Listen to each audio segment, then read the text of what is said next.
Dari hadis beliau sallallahu alaihi wasallam menyampaikan, man ahdatha fi amrina hadza ma laysa minhu fahuwa raddun. Barang siapa yang melakukan perkara yang baru, ingat ya, perkara yang baru, fi amrina hadza, di dalam agama kami, di dalam urusan agama kami, berarti tidak masuk urusan dunia, hanya urusan agama. Ma laisa minhu, yang bukan darinya. Apa maksud yang bukan darinya?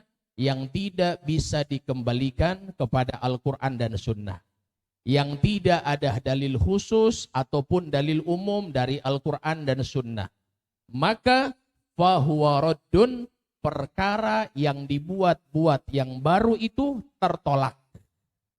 Itu hadisnya. Maka dari hadis ini jamaah sekalian, kita bisa simpulkan berarti semua perkara yang baru yang dibuat di dalam urusan agama, yang tidak ada dalil umum ataupun dalil khusus, maka tertolak.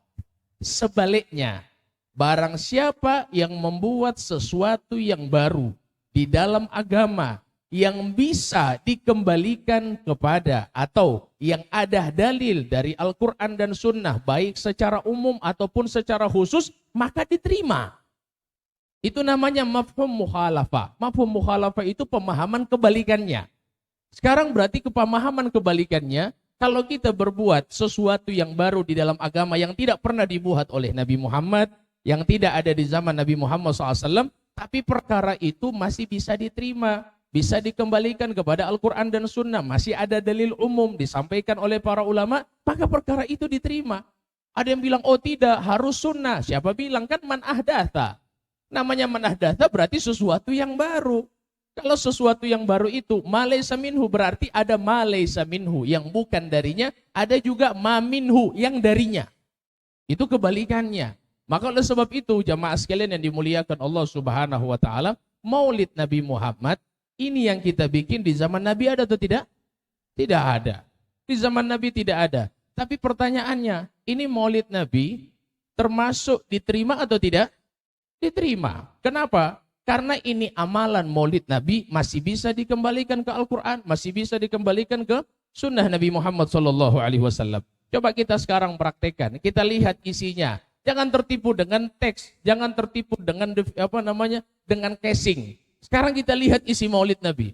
Maulid Nabi di dalam tadi ada bacaan Quran, apalagi kalau maulid bikin acara resmi, diundang, kita dengarkan qari siapa fulan bin fulan. Taruhlah tidak ada acara seperti itu. Acara seperti ini. Tadi baru mulai dibaca. Laqad ja'akum rasulun min anfusikum. Itu Al-Quran atau bukan? Al-Quran. Baca Al-Quran. Boleh. Tidak ada syariat yang melarang baca Al-Quran. Di dalam apa lagi? Maulid Nabi ada hadis. Ada hadis. Dikatakan apa yang pertama kali disebutkan bahwasannya awwalu makhlukin baraza fil alam. Kemudian makhluk yang pertama kali Allah ciptakan nurun nabiyika Muhammadin sallallahu alaihi wasallam. Cahayanya Nabi Muhammad, itu hadis. Kemudian di dalam Maulid Nabi Muhammad ada apa? Dalam Maulid Nabi ada syair. Ini tadi baca qasidah, pakai hadro, baca pujian-pujian kepada Nabi. Boleh enggak memuji Nabi Muhammad? Boleh. Allah sudah memuji Nabi Muhammad sallallahu alaihi wasallam sebelum kita. Kita ini siapa? Pujian Allah lebih dahsyat. Kita lihat Allah memuji Nabi Muhammad, wa innaka la'ala khuluqin azim. Nabi Muhammad itu memiliki akhlak, yang akhlak beliau di atas akhlak yang paling luhur sallallahu alaihi wa ala alihi. Itu pujian Allah kepada Nabi Muhammad. Ditambah lagi Allah memuji Nabi. Allah memanggil Nabi Adam dengan sebutan nama. Allah tidak pernah memanggil Nabi Muhammad dengan sebutan nama. Nabi Adam dipanggil ya Adam uskun anta wa zawjukal jannah, ya Nuh, ya Musa, ya Zakaria, ya Yahya hudil kitab biquwa. Semuanya dipanggil nama. Ya Isa, ya Musa, dipanggil nama. Nabi Muhammad tidak pernah dipanggil nama oleh Allah Subhanahu wa taala. Dipanggil ya ayyuhar rasul, ya ayyuhan nabi, ya ayyuhal muzammil, ya ayyuhal muddathir. Semuanya panggilan penghormatan kepada beliau sallallahu alaihi wasallam.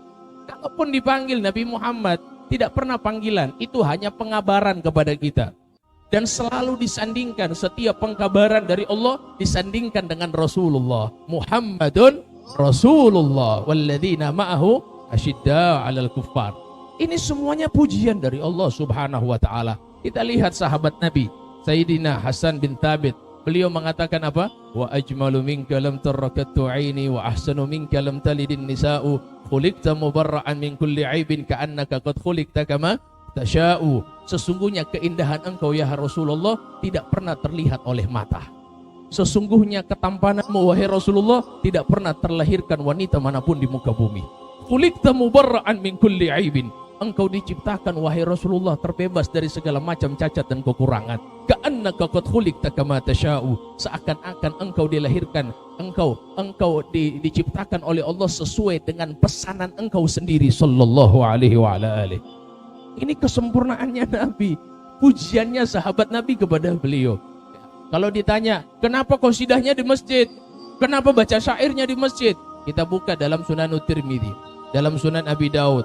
Ya, semuanya menyebutkan dari kutub-kutub sunnah, kutub-kutub sunan, dalam hadis-hadis disebutkan bahwa Sayyidina Umar bin Khattab, marra Umar bin Khattab ala Zaid bin Thabit wa huwa yunshid fil masjid.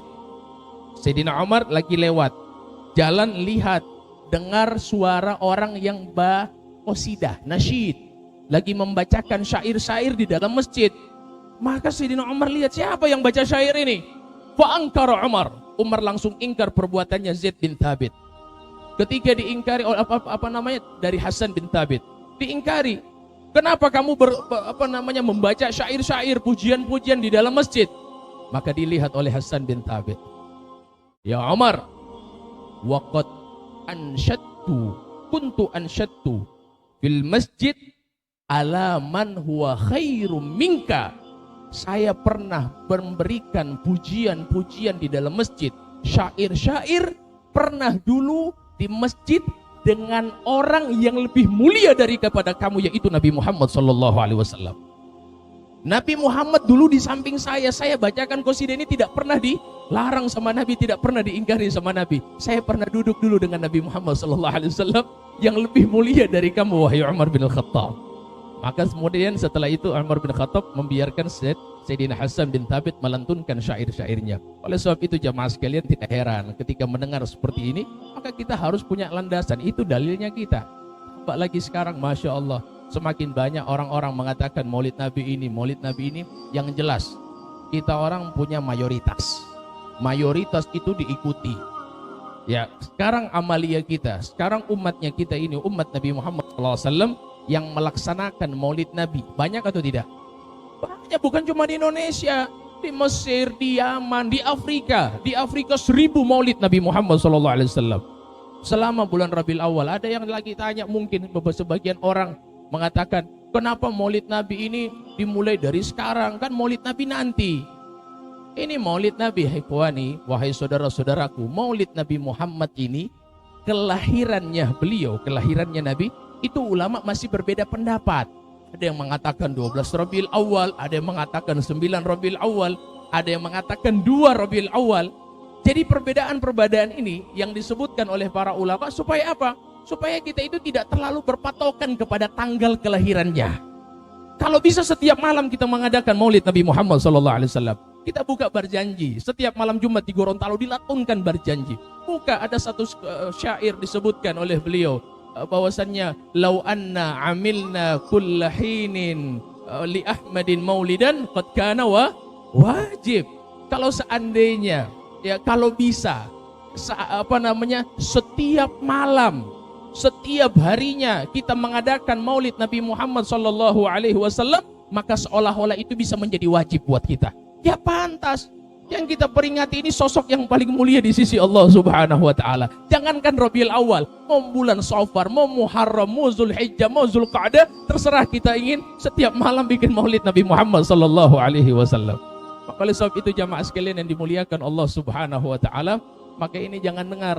Sekarang ini banyak orang-orang yang mengatakan, "Enggak usah ikut maulid Nabi, ada bid'ah, masuk neraka."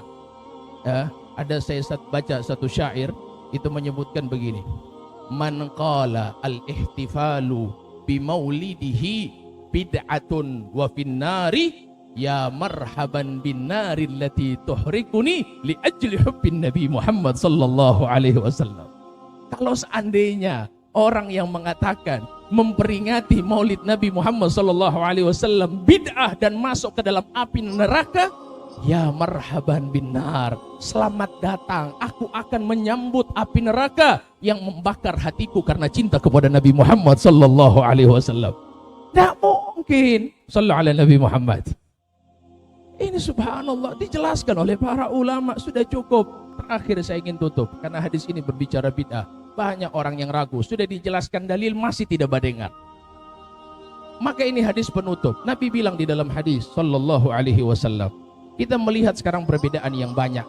Kuatkan hati kita jemaah sekalian. Wahai saudara-saudaraku, berpegang teguh terus kepada ahlu sunnati wal jamaah. Disebutkan oleh Nabi Muhammad sallallahu alaihi wasallam, kata beliau, la tajtami'u ummati ala dhalalatin. Tidak mungkin umatku itu berkumpul dalam mayoritas kemudian sesat. Mayoritas kemudian sesat. Kita akui sekarang kita ini yang bikin Maulid Nabi termasuk mayoritas daripada umat Nabi Muhammad sedunia. Mayoritas. Tidak mungkin umatnya Nabi sesat dalam mayoritas, tidak mungkin. Kemudian kata beliau, wa idza ra'aitum al-ikhtilaf fa bisawadil a'dham. Kalau seandainya kalian melihat perselisihan, perbedaan di tengah-tengah umat, maka berpegang teguhlah kepada yang banyak dan mayoritas. Jangan cari yang sedikit, cari yang banyak. Dan insya Allah kita yakini apa yang dibawa oleh ulama-ulama kita, Al-Imamul Ghazali, Al-Imamus Suyuti, Al-Imamun para ulama-ulama As-Salihin, Ibnu Hajar Al-Asqalani, semua Ibnu Hajar Al-Haytami. Ini mereka semua adalah orang-orang yang berakidah sama dengan akidah kita, ya, yang bermadhab dengan madhab salah satu daripada 4 madhab. Jangan dengar orang bilang ayo ikut Al-Quran dan Sunnah, tinggalkan madhab. So, ada atau tidak begitu? Banyak. Ikut Al-Quran dan Sunnah, tinggalkan madhab. Nggak usah ikut madhab Imam Syafi'i, ngapain? Ente dengan Imam Nawawi siapa lebih jago? Ente dengan Ibnu Hajar Al-Asqalani siapa lebih hebat? Mereka semua bermadhab. Mereka semua berpegang teguh kepada madhab. Karena mereka ketika didoktrin seperti itu, ente ikut Rasulullah atau ikut Imam Syafi'i? Ini kebanyakan doktrinnya mereka. Ikut Rasulullah itu ikut Imam Syafi'i. Seakan-akan Imam Syafi'i tidak ikut Rasulullah Sallallahu Alaihi Wasallam. Ketika didoktrin seperti itu, maka kita jawab, saya ikut Rasulullah sesuai dengan pemahaman Syafi'i, bukan ente pemahaman yang tidak tahu kemana. Wallahu a'lam. Saya lebih yakin dengan Imam Syafi'i daripada engkau. Mereka yang lebih faham terhadap Al-Quran dan Sunnah daripada kau. Oleh sebab itu jemaah sekalian yang dimuliakan Allah, bergembiralah. Nabi Muhammad SAW yang pertama kali yang memperingati maulidnya beliau, yang memperingati kelahiran beliau, ketika beliau berpuasa di hari Senin, ditanya sama sahabat, ya Rasulullah, kenapa kamu puasa pada hari Senin? Maka beliau menjawab, dzaka yaumu wulidtu fi, karena hari Senin aku dilahirkan. Sallallahu alaihi wa alihi.